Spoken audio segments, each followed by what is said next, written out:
founder Josiah Britt assembled like-minded musicians, artists, and board members to carry out a unique mission: to use skillfully, socially conscious artistic expression as a vehicle to engage, unite, and celebrate residents of marginalized Greater Cleveland neighborhoods.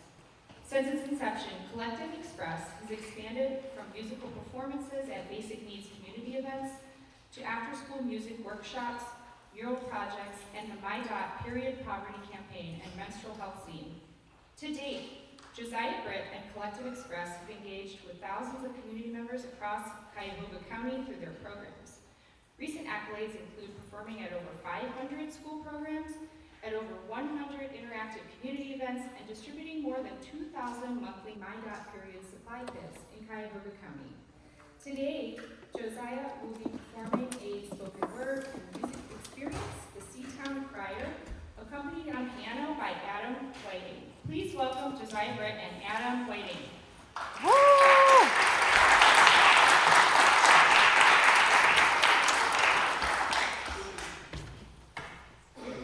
Hello. You all probably didn't think I'd come out dressed in 17th century attire. Let's see if the mic works here. Check. And if not, that's okay. We'll just use this right here.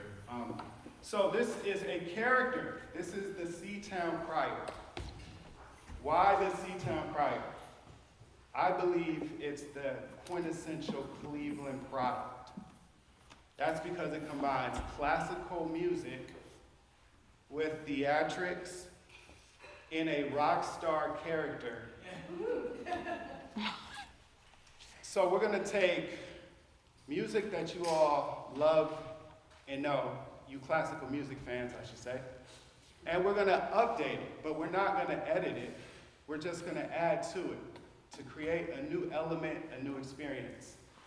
The town crier has no face because he's not really a person.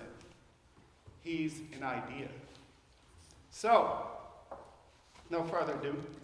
Live from a lowly coast, home sweet home. Don't think Oli Bron Kenobi was our only hope. Though trophies grow Kiran so cozy reminds of Tokyo. Shobi folk arm in arm with the Mowgli broke. Pride unknowingly stokes the green flower. I've seen human beings spring out of infernal heat for eternal peace. Leap up top the key tower. Supernatural, human capital. Cha-ching's louder than screams from Gene Wilder. No flue gas, just clean power. Natural, new backbone. Zero gravity living. Free float added 3 inches. People rather be sitting, sipping. Pinot Gris grown in France and Switzerland, nibbling on sweet Coke keynotes that need gold cavity fillings. Mental, not dental. Morality dentist, please don't caparate dignity. Duality's limits, Migos for Migos, see both humanity driven. The galaxy rapidly spinning, refracting beams through Alan Freed's prism. The glass lobbies a spectrum of tapestries, reflections of black bodies. Range of rhetoric. Frederick to Cedric, are you not entertained by a triumphant slave narrative? Who bought and sold rock and roll, stock exchange heretics, securities for purity, Octus stay celibate, Oedipus? I'm an ornery, Dr. Strange weaponless. My sorcery through war and peace is Count Pierre's etiquette, picaresque. French sympathetics, surrender, Waterloo's calling you to live eclectic. Some live their whole lives in the window, but your eyes won't hide all the symptoms. And if pride coincides with the lowest tide, the soul's exposed, bone dry, rinse them of dysphoria. Send the courier with blended descendants, gift from Gloria, in memoriam, rescinded ninja warriors. Scale the walls to your prisons, living glorious. Till the guards can't shoot when students swear with cause. May the 4th be with you in Prague. I celebrate revolution at Velvet Dawn in an elevated realm of stars. The Seatown Crier welcomes you.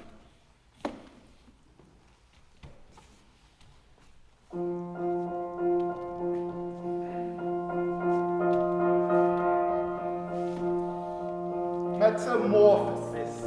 Restaurants, storefronts, sports events, all for one, borrowed from the coordinates. Brown and orange is the new, black and yellow, you know what it is. Past apparel, Asperello, enthused captives and laughings. Hula Hanish echoes, once tumultuous. This culture-rich cocoon cracked its exoskeletal scoop, duped by unethical brutes. But astute medical groups grew and added trestles. Soon after, tech rose, still news flashes heckle. We're reduced to an orderless zoo, a massive ghetto, misinformative choruses, yet true casters rebel. We're fortunate, born in this move-back concerto. Dorms aplenty, swarm with kids, forest city, reforested. Where a quarter to three-quarter century explorers live and restored. Brick buildings nestled on historic strips, our waters cleansed for our children, vessels and assorted fish. So enjoy a niche beer and museum with imported friends. Are we flourishing? This year, I'm ever more convinced that this is home.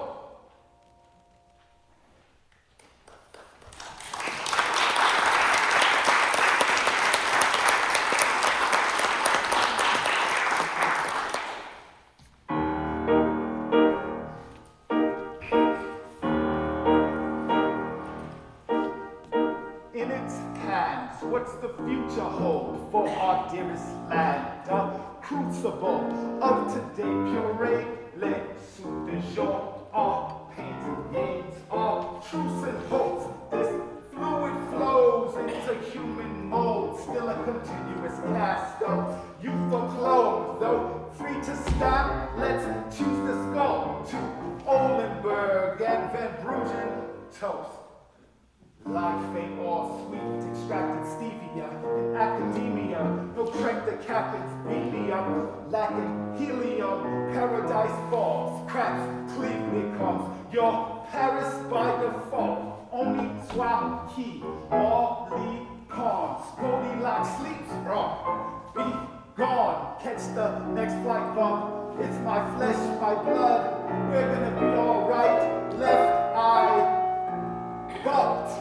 Why lust, my trust, white dress, white tux, red line, said side, connect icon through the land, observing east to western, reserve seats for professors to lecture. My case for Cleveland states we always try and try and try. See the view from Stokes wings and circulate county-wide.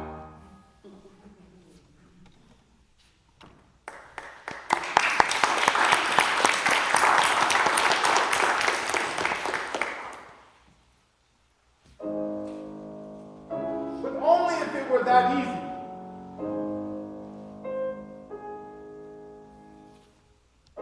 If it was as simple as putting one foot in front of the other. Why is it chess and not checkers?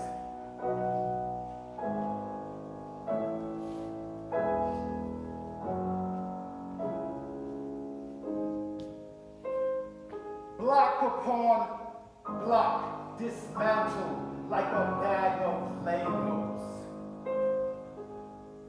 Man upstairs, we need craggled by the gallon, ladles. In the hands of angels, pour on the poor, orphans of war, staring into heaven like yellow Lego. Scandals mangled our defenseless land, and mass tornadoes of vicious scams that left Brandon Browns with a bad appraisal. Each killing increases defeat feelings beneath these children's sleeps. Tut-rat pharaohs know. Brando label could capture the factors and fractures, attack of unnatural disasters.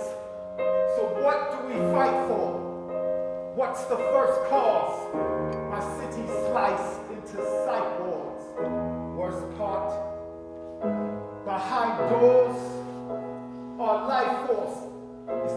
off. Lose the high horse. View eyesores through unreserved hearts. You and I first all. Euthanize, euthorize, unionize, work smart. You and I first all. You and I first all. You and I first all. You and I verse all. Humanities universal.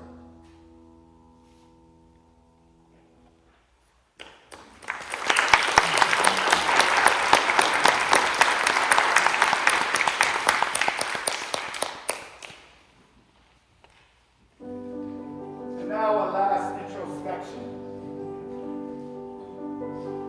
Separation is illusionary. Knew the baby staring squarely at the Rubik's Cube. The view of hues varies through the user's moves. I am he, you are she, you are me, a supergroup, married, Goo the Jew.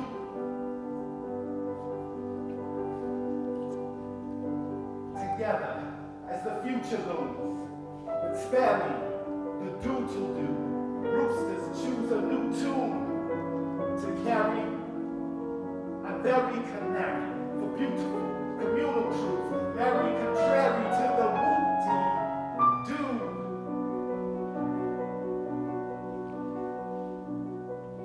Loose is too buried for the fairy under the unfettered feather pillow. Window lever left turn, yet we're still the wind blown. From where better weather billows, still hope for the wisdom of Helen Keller, and she never measured skin tones. Read her letter from a friend, reprint gold. The friend zone could rewrite the crisis when lips poke, bridge moats, floaty lights of kindness. Shout, but can't. Light your match for a psychopath, requiring blindfold, Cairo, tightrope acts. Besides your maestros, high road facts, the separatists rise, one smoke dive below the phytograph. Discredited, off kilter, chalked wheel vault villas, play with barn cars slicker than barnyard fiddlers, medicine card dealers of snake syrup, baked words distributed militant flavors, false healers gone quick as a caged bird. Unlock your heart, so bitter citizens, you're still semi-sweet.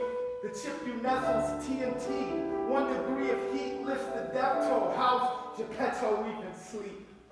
His left home Mary of string theory's reach.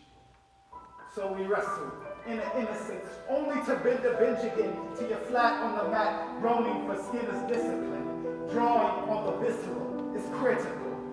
Remember this.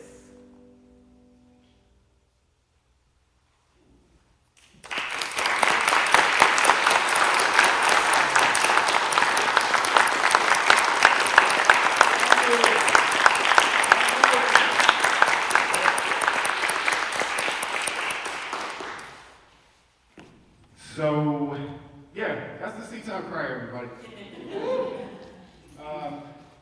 And Adam here, he's not just a pianist.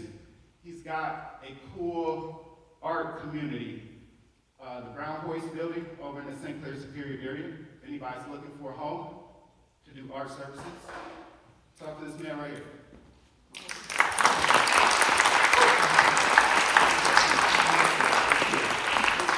Those whose stewardship and resilient spirit makes our residence possible on this traditional homeland of Native peoples. The greater Cleveland area occupies land officially ceded by 1,100 chiefs and warriors signing the Treaty of Greenville in 1795. We've got a full agenda for you today, and so I'm going to keep it moving as best I can. I'm Jeremy Johnson, President and Assembly of Assembly for the Arts, and we have some real highlights for you, already starting with some wonderful arts and performance. A special thank you to our host today, the Cleveland Institute of Music. We were in a bind with the space only a couple of weeks ago, and when I put in a call to CIM and to Paul Hogle, they willingly just turned on a dime. So we'd love for CIM to greet you today. We have Scott Harrison. Please come up and say hello.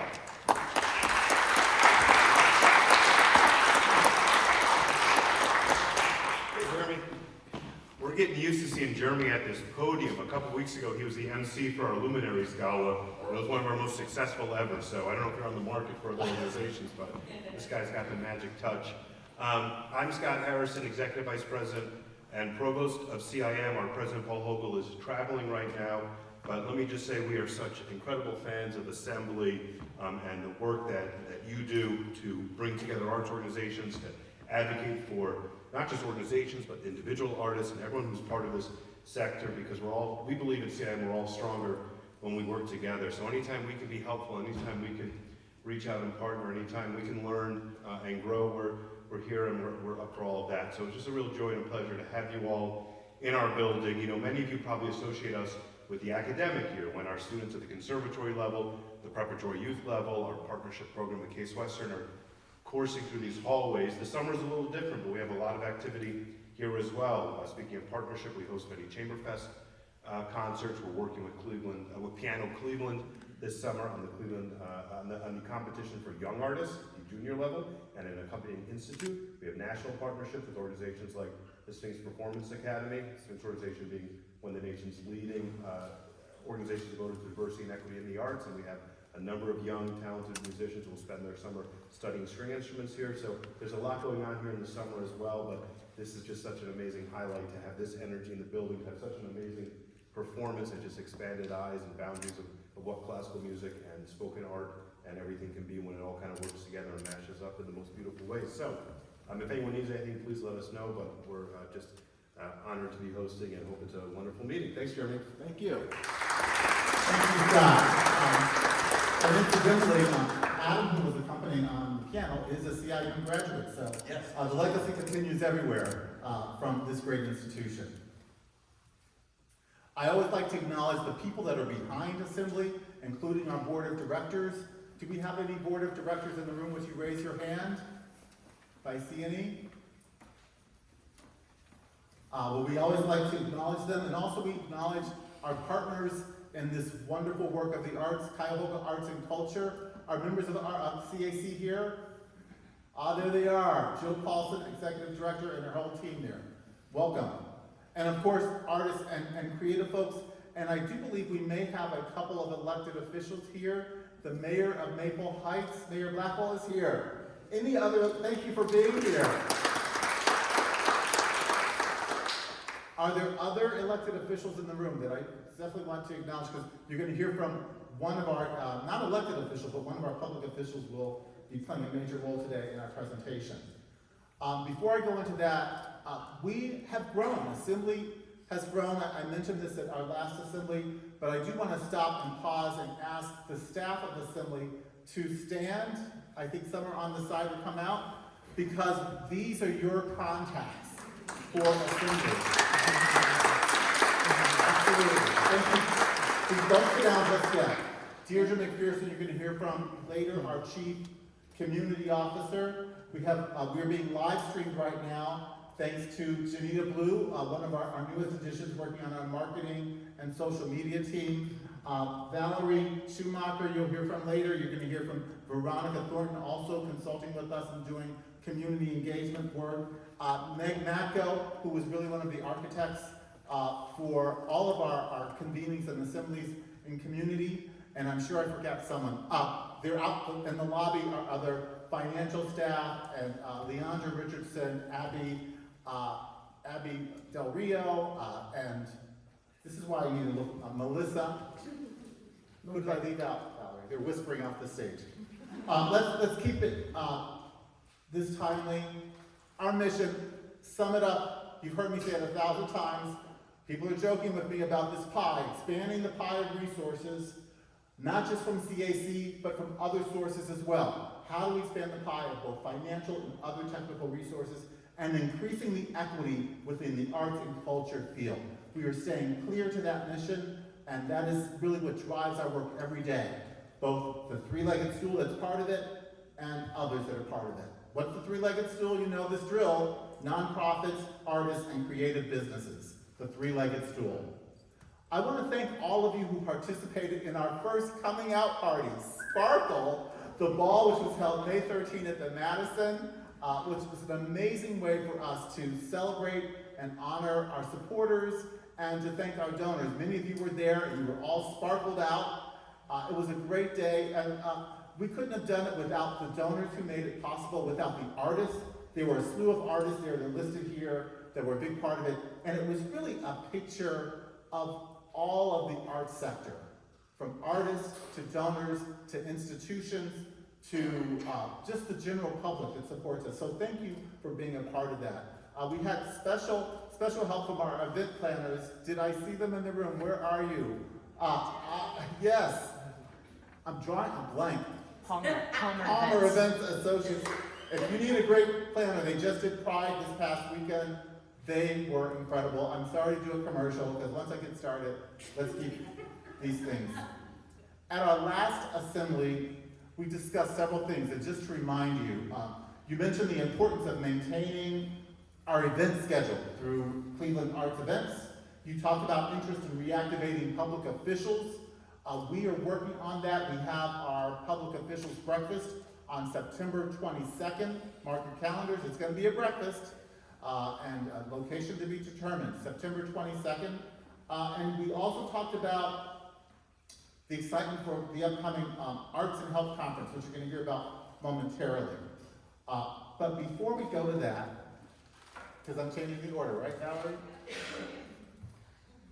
I want to introduce to you our Director of Planning for the City of Cleveland, Joyce Wang. And the Director has been really integral to how the City of Cleveland is becoming an active player, an actively involved funder, an actively involved organizer and partner, how the creative sector is strengthened in Cleveland. Director Wang has been not just a thought partner, but a very aggressive leader in working both with myself, with our friends at CAC, with the philanthropy community, with artists themselves. So she's going to deliver some really important information and updates that you need to know about what is happening and what will be happening in City of Cleveland's City Hall. So without further ado, I would invite the director to the stage.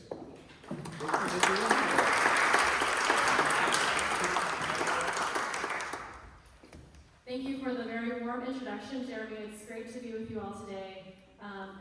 As Jeremy mentioned, I am the planning director at the City of Cleveland, and the arts and culture are very special to me personally. This stage feels very familiar, as I was a violin performance person as I was growing up. And so being on stage with the piano feels like home in many ways.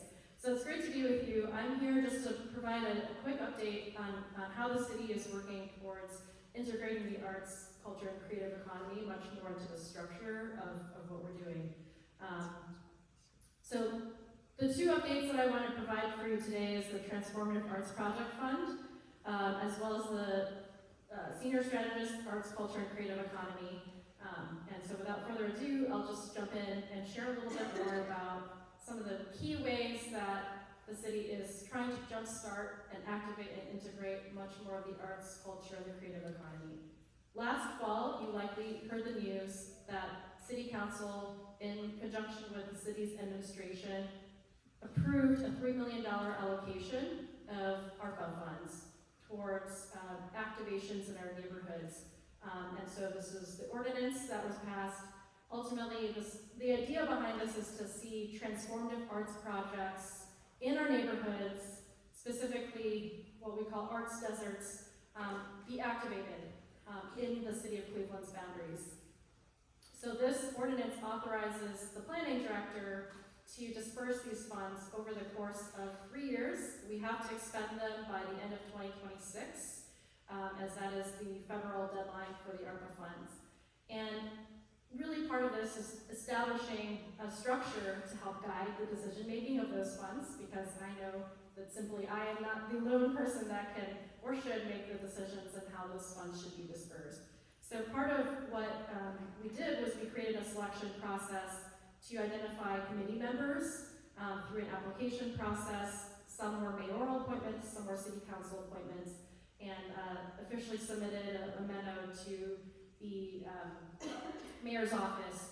These are the folks that helped review for the 41 or so names that we did receive. And I'm happy to share that this committee has been established. We did seek artists, creatives of many different backgrounds, whether visual or performing arts. Included in this committee are seven people. 3 are seated by the mayor, 3 seated by city council, and then also an arts organization designee. Familiar face on the screen. The arts organization designee is none other than Deidre McPherson from Assembly for the Arts. And one of applause for Deidre, who's fantastic, Chief Community Officer, who really has the heartbeat of the arts community in her heart and mind. And then you can see there's various residents from across the city, from various boards representing visual artists, even written journalism, music performance, and much more, some of whom have very deep histories in our Cleveland neighborhoods. And we are really in the boot-up stage, so I hope to have more to report for you the next time I come before you. Really what we're trying to do, I want to shout out to Tisha Lopez, who's also the audience, a part of this committee. We met for the first time in March. Our goal is to meet quarterly.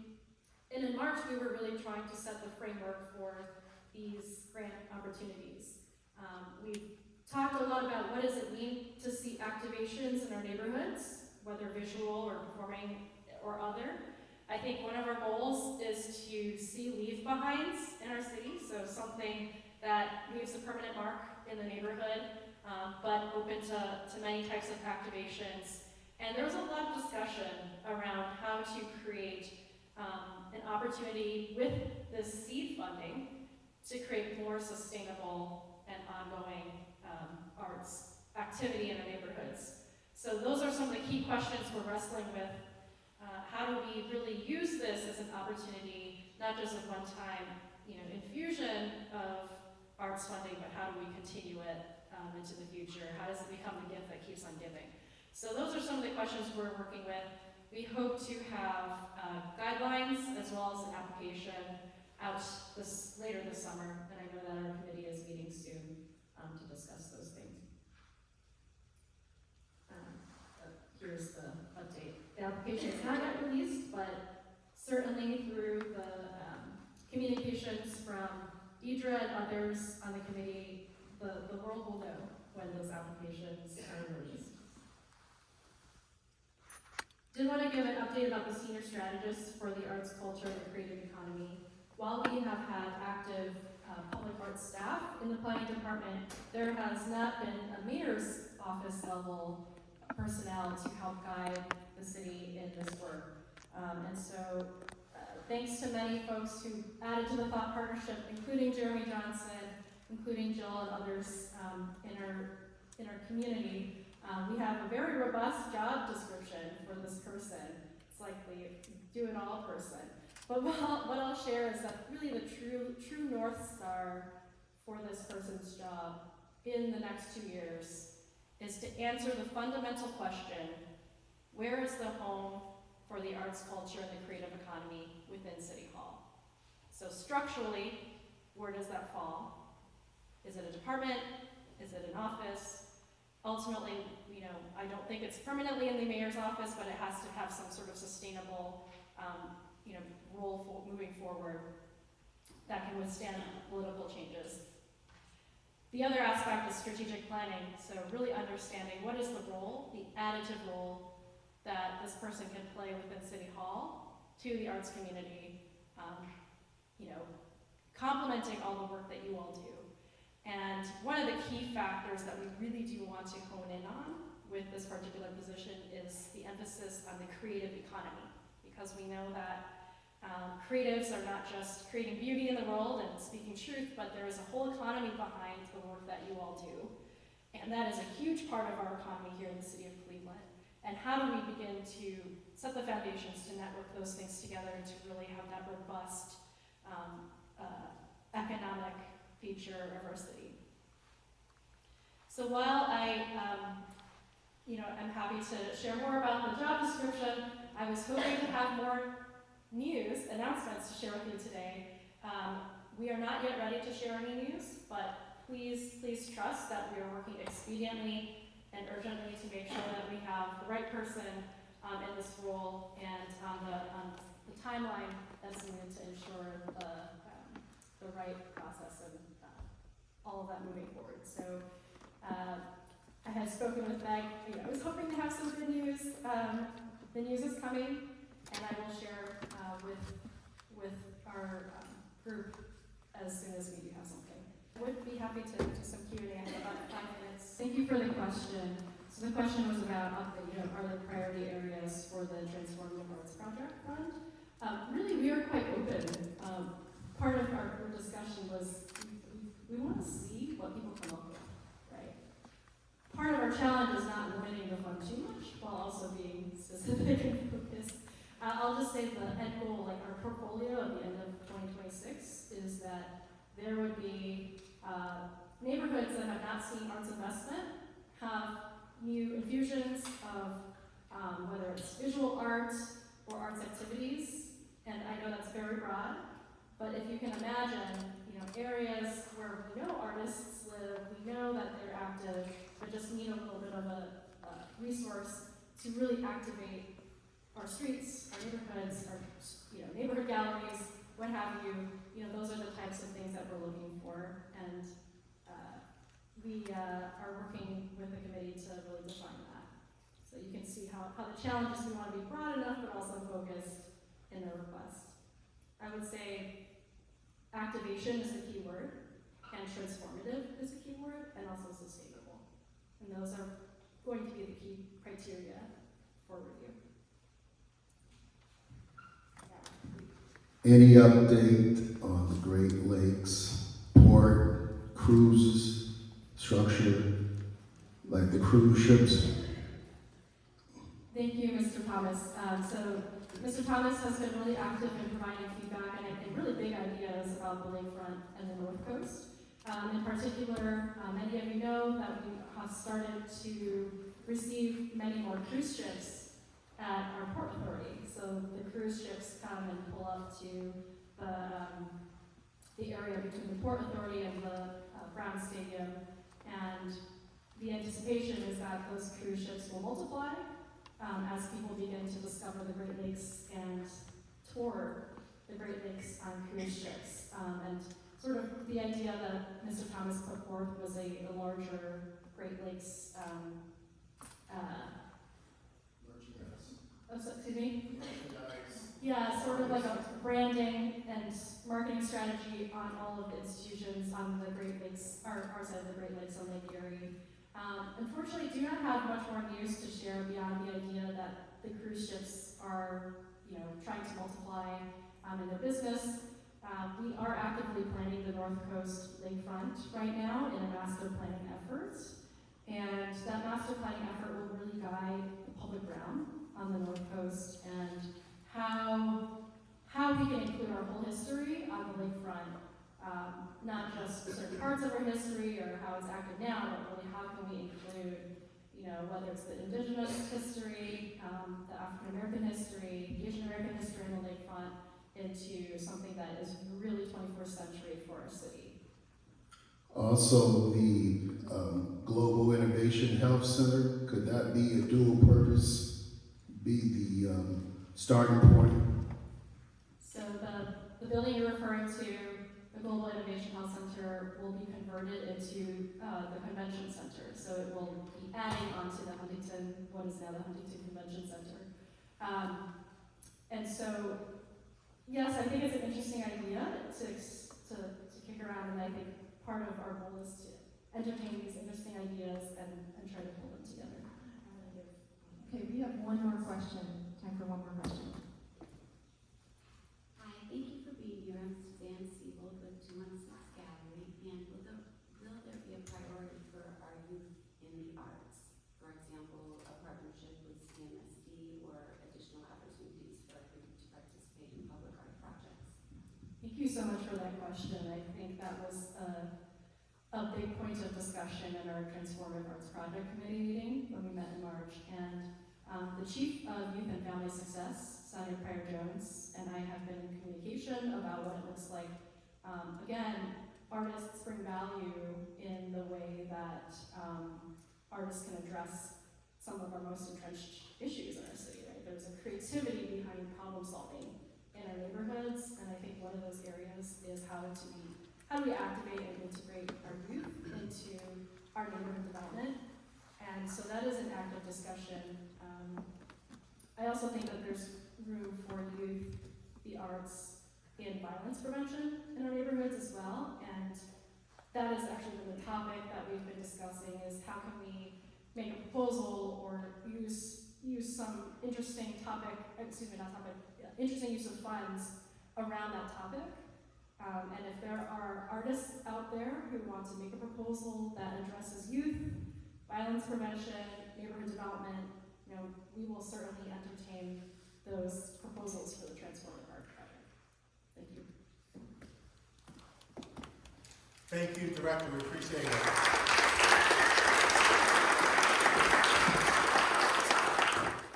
Hello. I am Veronica Thornton. People call me V. I am a community relations consultant for Assembly for the Arts, and we just want to talk about real quick. NOAA Conference is coming to Cleveland. If you are not familiar, the NOAA Conference is the National Organization for Arts and Health, and many of you are already working in that field and you don't even know it. Artists are needed in all facets of life and is a big part of our overall well-being. So if you are not familiar with the NOAA Conference, please come get familiar. They'll be here in September from the 19th to the 21st. They'll be housed in the Playhouse Square. They'll have a whole list of events for informational workshops, interactive workshops, and informational sessions in general about the research and the movement for arts and health field. So please look into it, look at their website. They are a national organization and it's very well needed. We have partnered with Cleveland Clinic and Metro Health, and I've had the pleasure to look at some of the proposals set, and it's just an array of different things that I think everyone would benefit from. So please don't forget the Arts and Health Conference from NOAA, not September 19th to 21st.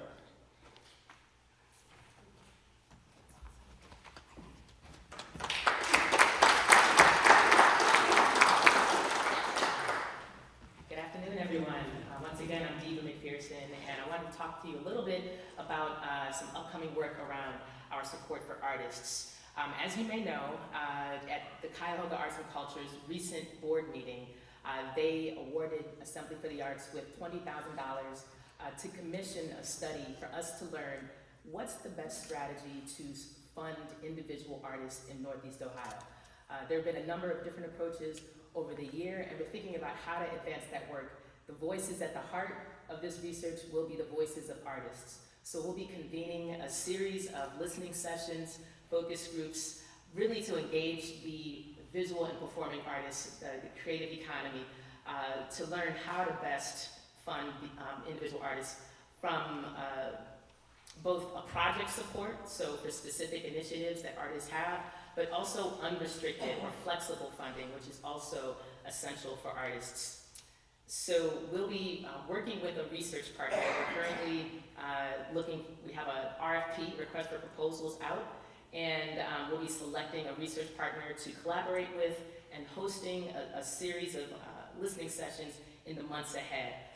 This will likely be followed by some additional survey or such, but once we name a research partner, you'll be hearing more from us as we work hard to really hear from artists how to best fund and support their vision to contribute to our great city. So pass things back over. Thank you.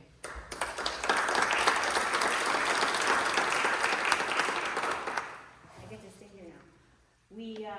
So before we get into the research project moving forward, we wanted to take a look at what do we know now? Why artists? Why Assembly for the arts in general?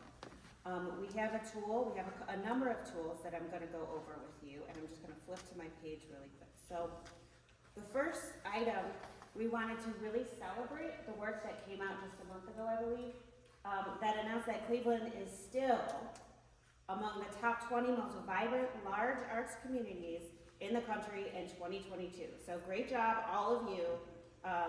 We are the top 1% in specific measurements of arts dollars.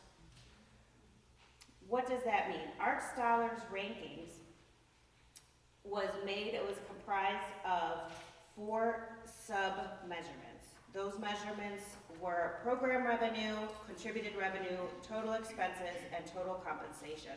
And we, Cleveland Elyria MSA, are first in the Midwest in measurements of program revenue and total compensation to our field. So that's really excellent, really strong. We have a lot of earning power.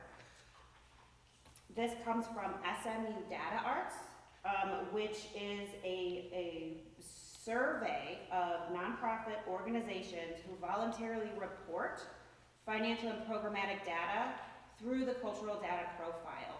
If you are from a nonprofit, you likely are familiar with this survey. It's a lot of information, and so this is just one tool that we use that information to assess how we fit among our peers nationally.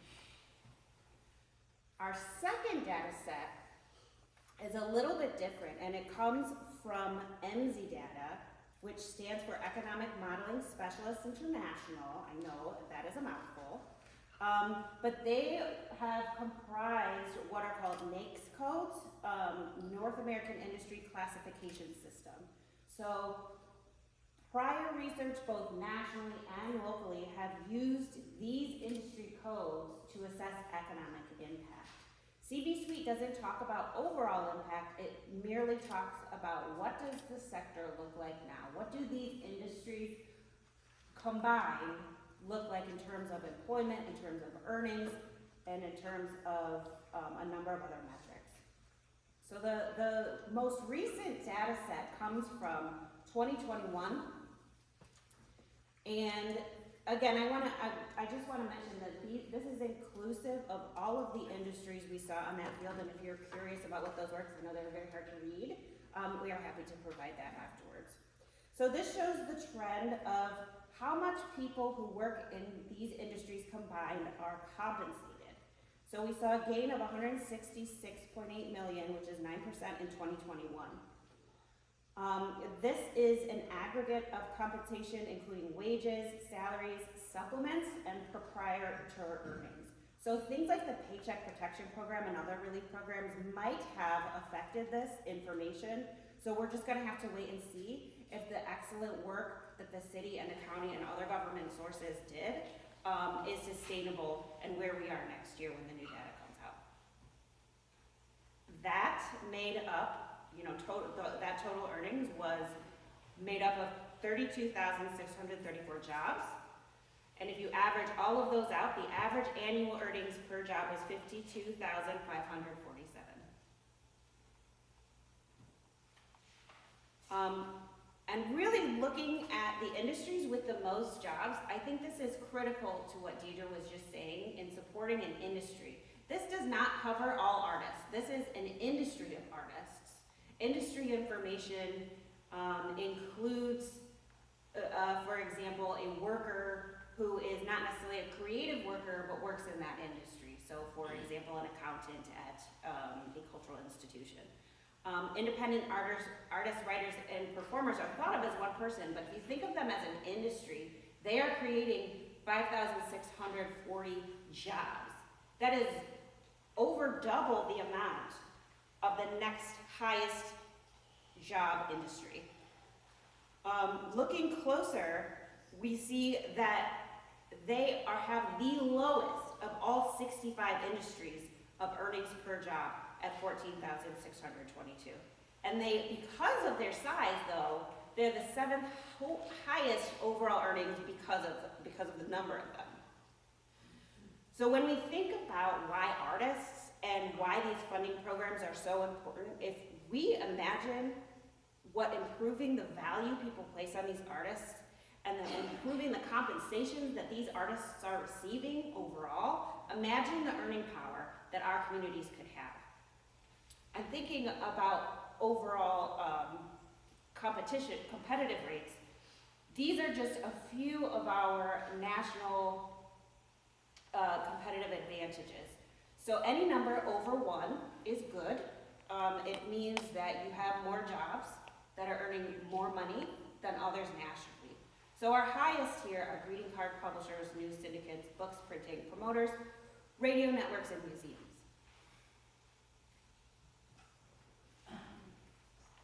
So this is where we dig in a little bit, and this is going back up to, I'll have questions right at the end. So this is going back up to that level of all 65 of the creative industries, which have been defined by researchers and throughout the country and prior research locally. It's a snapshot. The red bars you see show the percentage of a particular race represented across all county workers in the MZ data set. The teal is the percent of a particular race in the creative industries we saw earlier. So we're seeing two predominant disparities, and I know you can see them here. Black and African American workers made up less than 10% of creative industries in 2021. They're representing nearly 30% of the workforce across all industries in the MZ data set. White and Caucasian workers conversely represented 80% of the creative industries in 2021, when they represented 60% of the workforce overall. So just a reminder, as we approach our 60th anniversary of Dr. King's Dream Speech, which happened in August of 1963, is that right? So it's important to recognize that these issues were built long before any of us got here, and we have come a long way, but we have much farther to go. So this data shows we have a lot of work to do. And this was true, another important note, there were no outliers. Every single of the 65 industries in the creative industry data set looked to some degree this way. Some were more, some were less, but to some degree this was true in every single industry. So the more we grow our pie, the more we think about how we're working together to increase funding for the arts, to increase support in other ways, to hire more, the more we grow our pie, as Jeremy says, the greater the opportunity to close this gap. And we have a major opportunity here to lead the nation in the movement toward a more representative and equitable society as a result and with the support of a strong creative base. So that's the general data set that we wanted to provide here. I'll take questions. I will note, as questions come through, I am not a data analyst. I am using a set of tools. We do have a senior researcher on staff who has made an overview of this data, and we would provide any side questions as possible. But I will answer whatever questions you have now. We have the microphones down here and up top. I believe we talked about this before. AI, have you started to implement those numbers? Because the writers and the other creative artists, that's going to take from it. I'm already using it, and I can see what everybody's so scared about. Creativity, as far as designs, photography, editing and writing. Next 2-5 years, a lot of people are going to be out of business. So that would not necessarily be called out in this data set, but it's absolutely something we could. Are you going to start putting that in? You're going to have to start putting those, thinking about it. Yes, absolutely, absolutely. I'm wondering, There's a question down here. AI is coming fast for the creative artists. It's going to take some people's jobs out. Valerie, thanks for that data. Just an observation, data is only as good as what's coming in, and live music generally is not represented in those NAICS codes because we're all registered largely as bar restaurant. So we're not captured in that data. But we do look forward to working with Assembly because we have engaged a consultant specifically to look at a music census and an economic impact of live music. So less a question and more just an observation and a comment that while we're not reflected in there yet, we will have that data and happy to share it with the entire community about what the picture looks like for the live music. Yes, Okay. absolutely. And come back at future assemblies because we would love to have you as a, I have a question. Clarity, Sean. So performers and musicians are not represented in the NAICS codes? Well, the venues largely aren't represented in the NAICS codes because we're registered as bar, restaurant, tavern. Aren't these individually based though? These are industry codes. So he's right. The industry for restaurants would not be included in this data. And we looked at occupational records, which is a different data set that you did not see here today. Those musicians, those creative workers would absolutely be included, but the bar owners would likely not. So, or like the servers and the bartenders and the barbacks and cooks and all that. So they would not be included in either set, but the creative workers would be in the occupational data. Thanks for that. If they identify that way too, because certainly a lot of local musicians are part-time musician, but they make their living doing something else. So this is an inherent problem in understanding the data outside of sort of the nonprofit leg of the stool where the tools are developed and the codes and the occupations are identified. I think you'll find this a lot with both at the occupational level and at the entity level on the industry side. So just an observation of that. Yeah, Thank you. absolutely. And an important distinction to make. Thank you.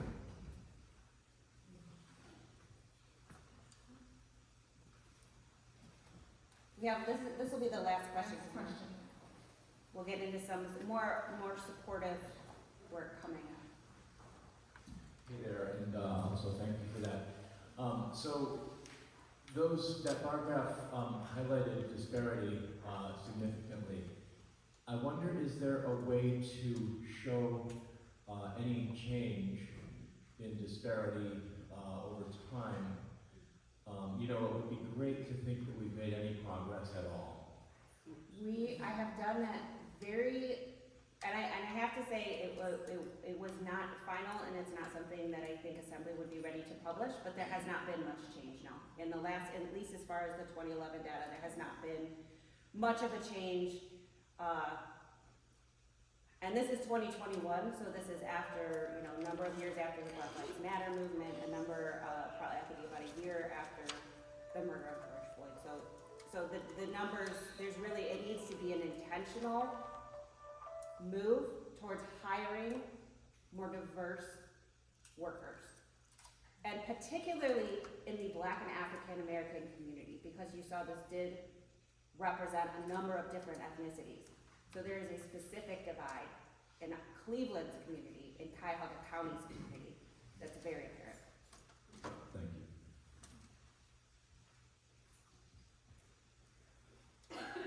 All right, thank you very much. On that note, we're going to talk about the things we're doing to make those improvements and to be intentional and to be excited about the work that's coming forward, because with every challenge comes opportunity. So let's move on, and I'm going to introduce Deirdre McPherson. Thank you. So, at our last assembly, we introduced the Creative Impact Fund, and I want to tell you a little bit about that, share some of the latest updates. This is a program that we launched in partnership with Cuyahoga Arts and Culture.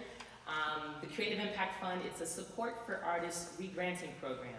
And the goal of this initiative is to invest in transformative art projects in our region's redlined neighborhoods. Neighborhoods that have historically lacked arts investment. A few neighborhoods that are among those communities are East Cleveland, Huff, Central, Glenville, Lee Harvard. There were about 20 red line neighborhoods that we included as part of this fund as a way to identify and connect with artists who either live in those communities or are very intentional about wanting to create arts-centered projects in those communities. So with this award, we got a $140,000 grant from Cuyahoga Arts and Culture. We'll be naming 16 awardees who are artists in any discipline, from among the visual arts and the performing arts. The award is for individual artists, but also art collectives or informal groups of creatives. And we talked a little bit earlier about the types of funding that's really important to help artists thrive. That includes flexible funding as well as project support. So with this initiative, the Creative Impact Fund, we're introducing a $6,250 award that covers both flexible and project funding. So the application process began in March, and the applications closed very recently. Who is this? Well, in addition to the funds, the awardees are receiving professional development support. So professional development being things like, how can they monetize their artistic practice? What are some of the training or workshops or support that we can provide from a professional development standpoint? We had an incredible response to launching this project. We received over 130 proposals, and these are currently in review. And we'll be making a very exciting announcement about all the awardees in the weeks ahead. Another project that I wanted to talk to you a little bit about is related to the Huff neighborhood. So as you may know, the Cleveland Foundation recently opened their brand new headquarters on Euclid Avenue and East 66th Street. Directly across the street, directly next door to the foundation's new headquarters will be a new structure that's currently under construction, the Midtown Collaboration Center. This space is basically an economic development project that's being developed by the Cleveland Foundation in partnership with Jumpstart and Midtown Cleveland. And the goal of this project is to bring together companies from multiple sectors and disciplines under one roof for a new community-centered approach to economic development. And this really connects to what I was describing just a moment ago with the Creative Impact Fund, and what Director Joyce Wang also talked about. As we think about how to make our city better, we need to invest in more neighborhoods that have not had these amenities to really add to the quality of life. And so this is all part of a larger cohesive plan to really advance that work with great intention. So the Midtown Collaboration Center, as I mentioned, will be right next door to the Cleveland Foundation's headquarters, East 66 and Euclid Avenue. And it's going to be a regionally significant and transformative project that really brings solutions to a neighborhood in our city that really needs the investment and love and support. Assembly for the Arts, we're very proud to be among the organizations that will be co-located within the Collaboration Center. And so here's a list of who those tenants will be. Jumpstart, which is an organization that supports entrepreneurship and is a driver of entrepreneurship in our region. Also a small business lending center, a women's business center. The health sector will be represented with Case Western Reserve University's Center for Population Health and Research, a wellness center, Highland Software, Cleveland Institute of Arts will have another building, another space that's rooted in this community as well. Assembly for the Arts, as I mentioned, will be occupying this space along with key partners that we work hand in hand with to really enhance our arts ecosystem. CAEC, the Cleveland Arts Education Consortium, as well as the Cleveland Arts Prize, who awards a number of prizes for deserving artists in our region. There'll also be a number of Black-owned businesses in the community. As you know, the Huff neighborhood is a predominantly Black community, and we want to create a space and be part of a space that's really going to help bring opportunity by way of technology, entrepreneurship, arts and culture, and health and wellness. So Black Frog Brewery Very exciting. They will be attending Cleveland's first Black-owned brewery, as well as Pearl's Kitchen, who currently has a space at the where the Cleveland Cavaliers are playing at Rocket Mortgage Fieldhouse.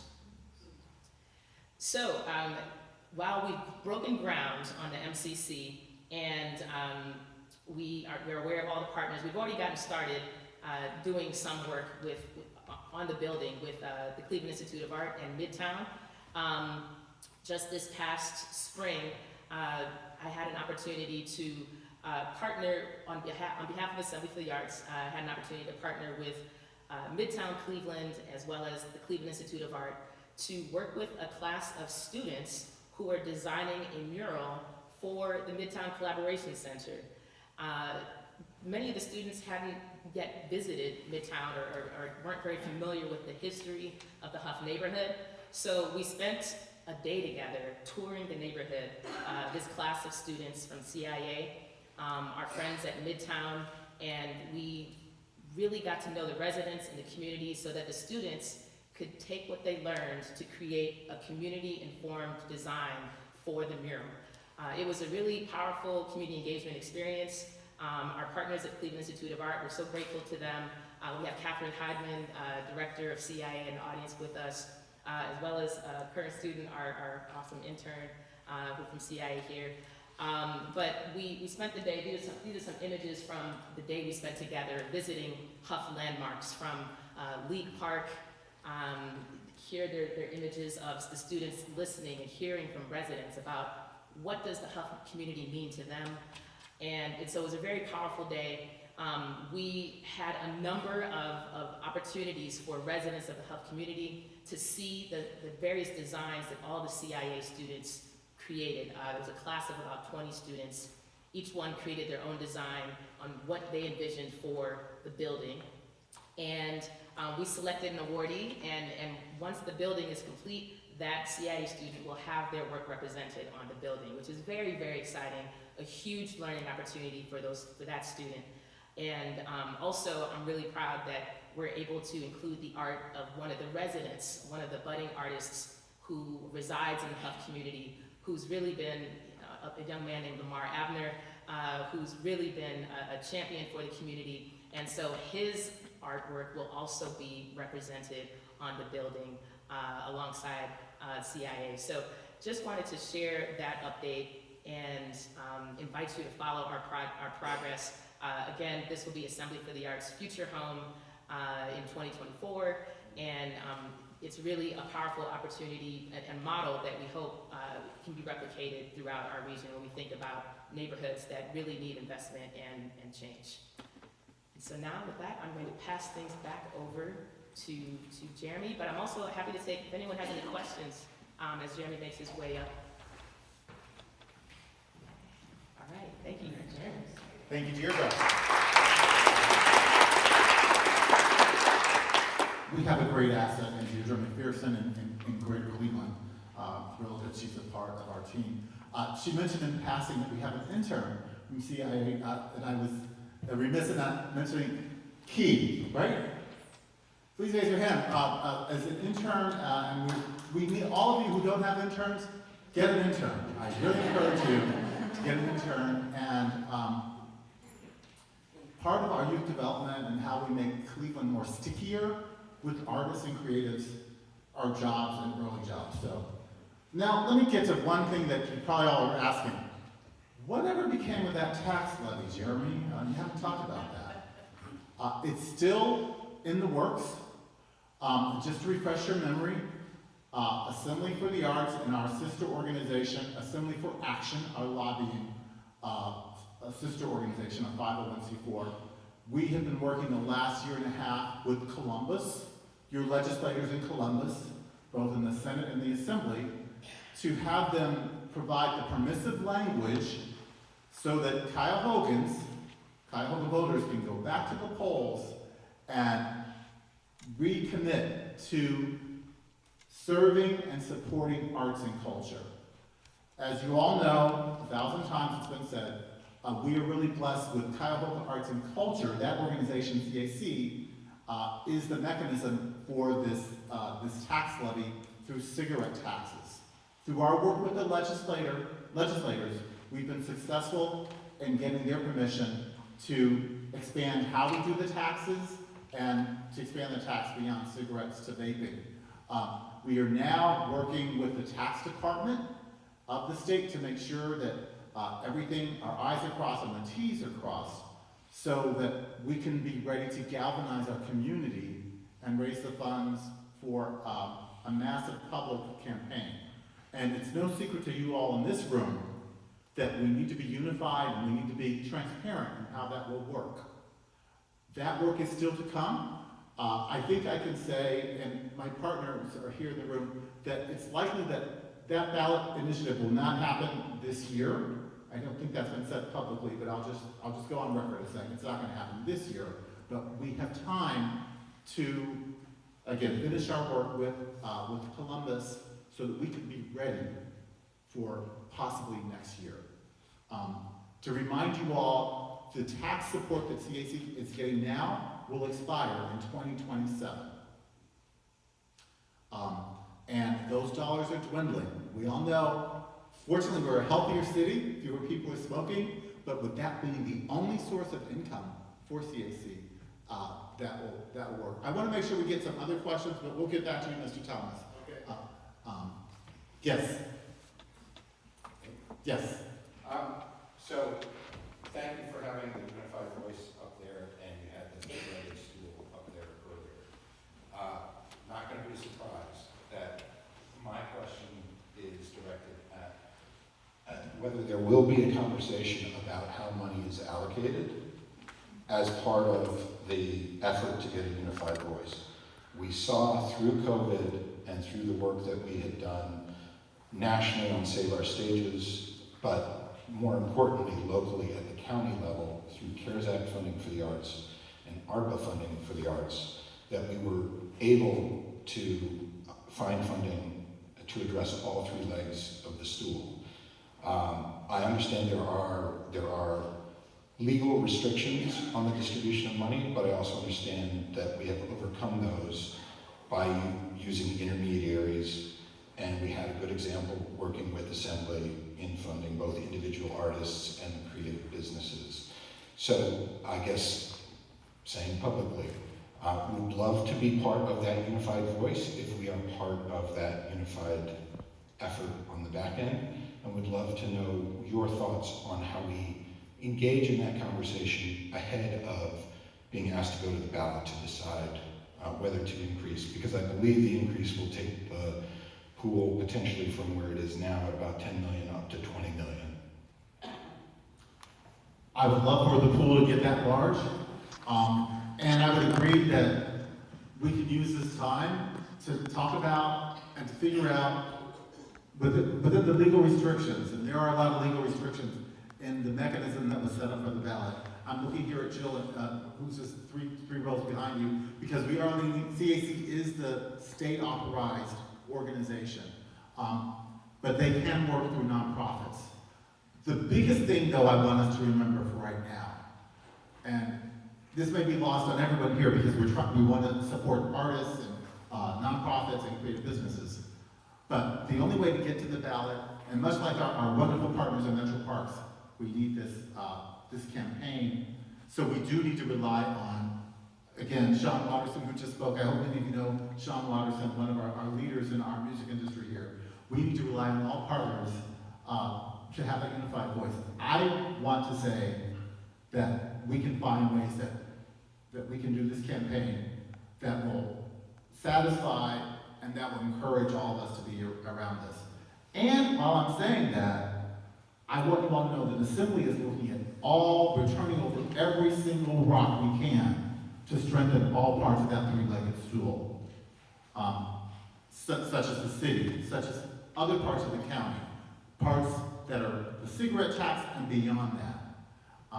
So I want to be encouraging of all parts, especially individual artists and creative businesses. We have to, again, make sure that we're within the strictures of the legal ramifications, and I think getting those opinions or restating those opinions will be very useful. Because in the past, when these ballots have gone to vote, Cuyahoga, as you already know, Sean, it's been passed overwhelmingly in support of the arts. But it's no secret to you, if you read the papers and read the headlines, that individual artists in particular, but also our creative artists, want to feel that they are part of this creative sector. And that's why I'm glad you're here, because we're in this together. Who was the singer? We're in this love together. Who was that? Tell me. First. God, I'm trying to blank. Too old. But serious, being very serious about this. It's going to take more time for us to coordinate together. And I might. Were there other questions here? Because I don't want to hog the phone. Okay, one more from Mr. Thomas. Any others with Mr. Thomas? Down here in the front. There's ways where we can help you. I think people have done this before. I get emails from different organizations asking for donations, and I say, oh, I don't mind. But if I get some art piece or something to go with that, I would donate more for like artists. Like Putting you on record and saying that. Yeah, definitely. Well, I'm just saying, I just got an email from the mayor. I'm like, yeah, mayor, why don't you, I gave you 200 if you give me some art piece. Then the artist will benefit. Now you can help all the different artists on that type of platform. You visualize what I'm saying? I've actually The donation to artists and let them benefit too. Absolutely, and I would say that we have this opportunity with the connection with the city and with the county to do more of that. And we're going back to, there have been 2 votes. We've had to renew this levy now. The first initial, and we renewed it the second time. This will be the 3rd time. As we look back at the records, both individuals, nonprofit institutions, academic institutions such as CIM, they all participated in the campaign, to raise the dollars for the campaign to ensure that the public participated. I see a hand way in the back.